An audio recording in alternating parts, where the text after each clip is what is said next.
सुनाए तुम्हें रीत पुरानी, कानून न्याय और रंज की कहानी। आओ सुनाए तुम्हें रीत पुरानी, कानून न्याय और रंज की कहानी। गुनाह के नाम यहाँ मिलती सजा, बेगुनाहों को क्या है वजह।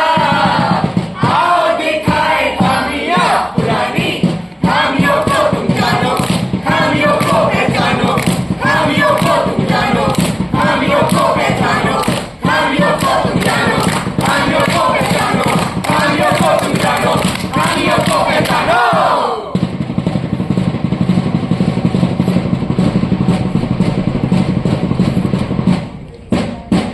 औरत ने जन्म दिया मर्दों को, मर्दों ने उसे बाजार दिया, जब जी चाहा मचला कुचला, जल्दी जहां रुका दिया, मर्दों की ये हवसें, जो औरत के बाद ये वो बेइज्जत चीजें, जो बिक जाती है सच्चाइयों में। सदियों से पुरुषों ने स्त्रियों पर अत्याचार किया है।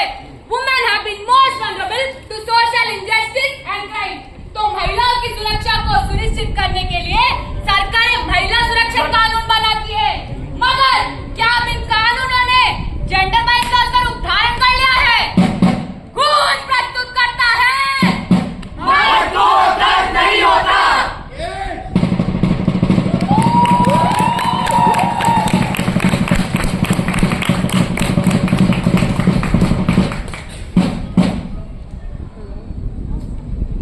आज हम खड़े हैं कोर्ट में और यहाँ बहुत अजीबोगरीब केस चलने वाला है।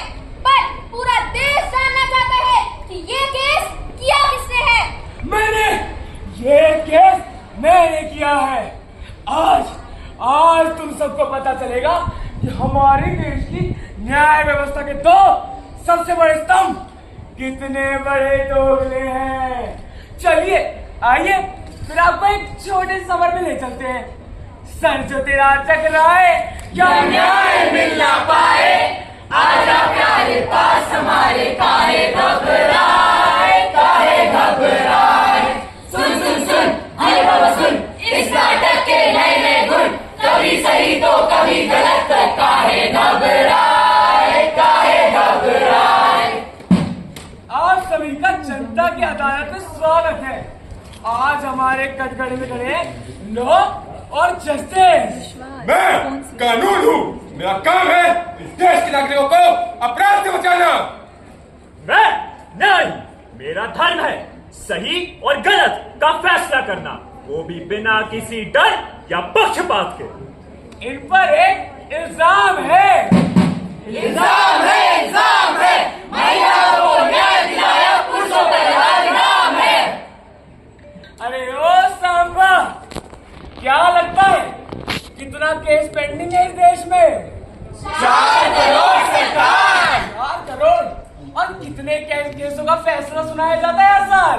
पूरे 50,000। और क्या लगता है सबको न्याय मिलता है कि नहीं? जी सरकार। झूठ, बिल्कुल झूठ। अब मैं बताता हूँ कि सच और झूठ क्या है। पहला केस पेश किया जाए।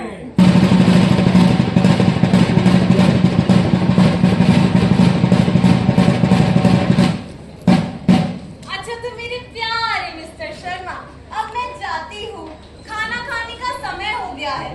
देर से जाऊंगी तो वो शक करेगा। और सुनो, कल कॉल मत करना, कल वो घर पर ही रहेगा। अच्छा ठीक है बेबी, लव यू, बाय। अजी सुनते हो? अजी सुनता हूँ, बहरा नहीं हूँ। खाना खा लो। आता हूँ। तो मेरी प्यारी मिनी शर्मा, क्या लाल वाली, अरे तो पीली वाली, हरी वाली, नीली वाली सारी ले लो। बस एक बार कह दो का लव यू टू। चलो अब ना मेरे जाने का समय हो गया। और हाँ सुनो, कल ना मैं घर पे रहूंगा तो कल कॉल मत करना, नहीं तो कल वही कलेश करेगी। चलो बाय। बॉस काम कितना ही कमा के लाते हो? तुमको पाल लेता हूँ ना, बहुत कमा लेता हूँ। खाना खाओ। क्या है खाने में? मटर बना है। अरे यार देखो, इसको मटर से फुर्सत थी। परसों क्या बना था? मटर। कल क्या बना था? मटर। फिर से क्या बना है? मटर। अरे मटर मटर मटर मटर, मेरी जिंदगी तबाह कर दी इस मटर ने। अरे अब मटर ही करते रहोगे या खाना भी खाओगे? तो मटर की सब्जी ऊपर से दाल में घी क्यों नहीं है? दाल में घी क्यों नहीं है? अरे थोड़ा सा बचा था तो मैंने सब्जी में डाल दिया। अरे पिछले हफ्ते तो 2 बड़े बड़े घी के डब्बे लाया था, कहाँ गया? देखो देखो, अरे रोज रोज पकवान बनेंगे तो घी तो खत्म होगा ही ना। देखो देखो महारानी को बोल तो ऐसे रही है जैसे इसके मायके में घी की नदियाँ। मेरे मायके को कुछ नहीं।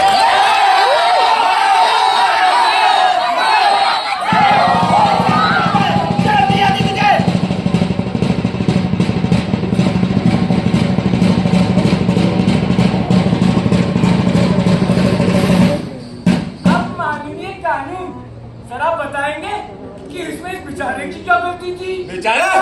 तुम इसे बेचारा कहते हो? एक तो इसने शादीशुदा होने के बावजूद दूसरी स्त्री के साथ नाजायज संबंध रखा और अपनी पत्नी पे घरेलू हिंसा की। अरे ऐसे को बेचारा नहीं, क्रिमिनल कहते हैं, क्रिमिनल।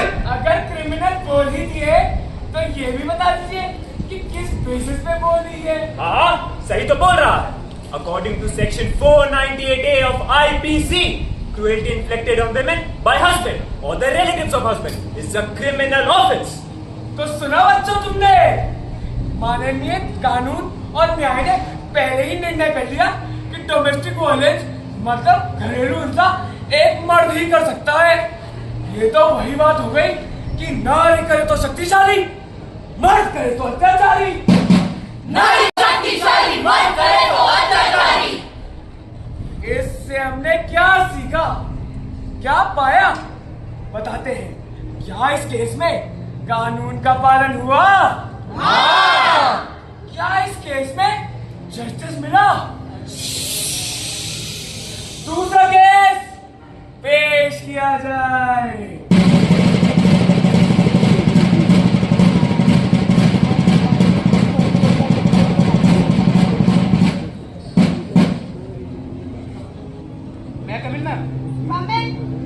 मैम ये रिपोर्ट देख लो, कंप्लीट। इधर लाओ। अच्छा ये बताओ, ये रिपोर्ट तो ठीक है, अभी क्यों बताओ?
पॉलिसी।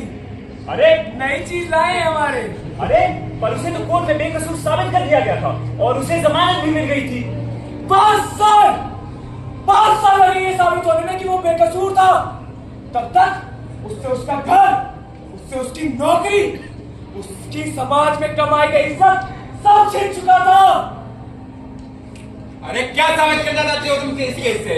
यही ना कि मैंने अपना काम सही से नहीं किया। अरे पर क्या तुम जानते हो इन्हीं कानूनों की वजह से कितनी महिलाओं की मौत हुई है, उन्हें न्याय मिला है। लगता है जनाब थोड़ा रूठ गए, शायद से समझ नहीं पा रहे हैं। एक काम करते हैं, ये केस में छोड़िए, आपको एक कहानी सुनाते हैं।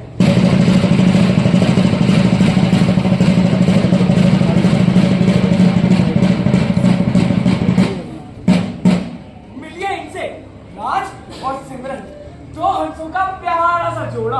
पक्का था इन दोनों का वादा, क्या था इनने शादी का इरादा। एक दिन तुम्हारे घर बारात लेकर आऊंगा। और फिर क्या था, मुन्ना भाई जो नाम रचना किया, दोनों के माँ बाप भी राजी थे, दोनों में इतना घनिष्ठ प्रेम भी तो था। तो फिर क्या था, हमारे राज भाई साहब आवे सिमरन के घर डोली लेके। बन्नो मेरी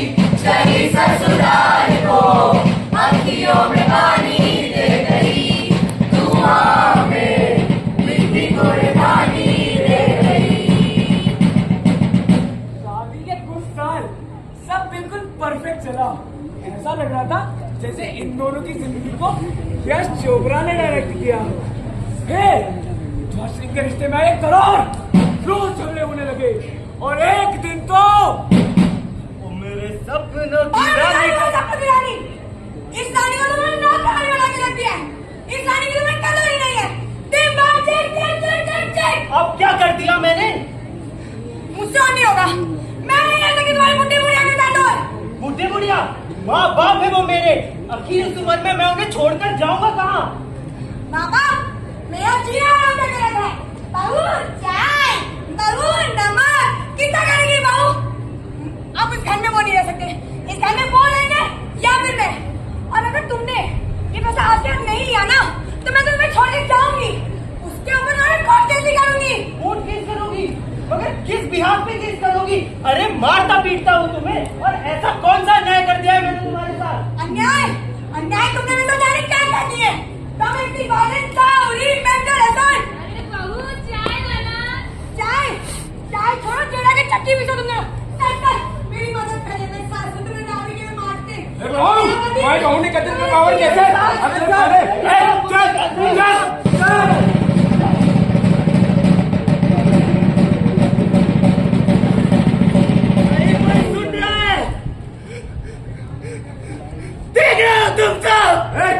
चुप अपराधी तुम्हें चुप कानून भी मेरे साथ नहीं है।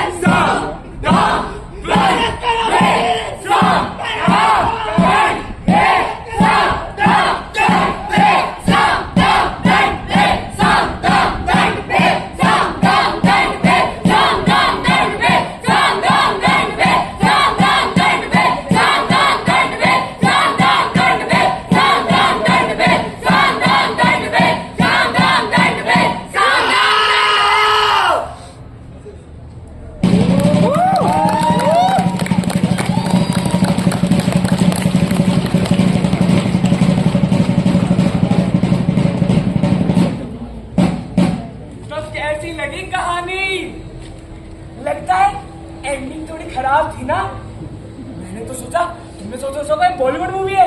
लास्ट में ऐसे हाथ फैलेंगे और गले लगे हैप्पीली एवर आफ्टर। काश ये वो कहानी होती, पर क्योंकि ये कोई कहानी नहीं, ये मेरी कहानी थी। कुछ नहीं कर पाया मैं अपने माँ बाप के लिए, कुछ भी नहीं। कोई नहीं आया मेरी मदद के लिए। अब मैं राज नहीं हूँ।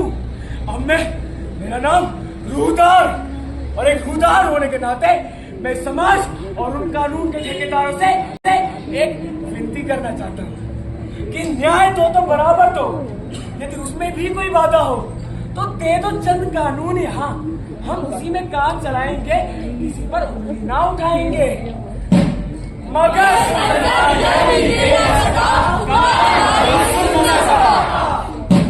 हमारा जो संविधान है उसके कुछ सेक्शंस हैं जो कि बहुत पेचीदे हैं अपने आप में, जैसे कि सेक्शन 498A और 375 और 304B।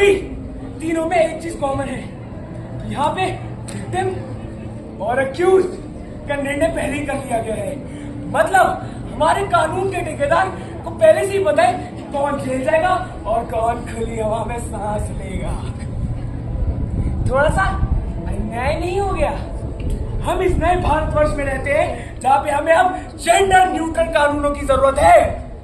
इससे पहले कानून के ठेकेदार को कानून बनाए, हम समाज वालों को समझना पड़ेगा कि मर्द पत्थर के बने नहीं होते हैं, मर्द को भी तकलीफ होती है, मर्द को भी दर्द होता है।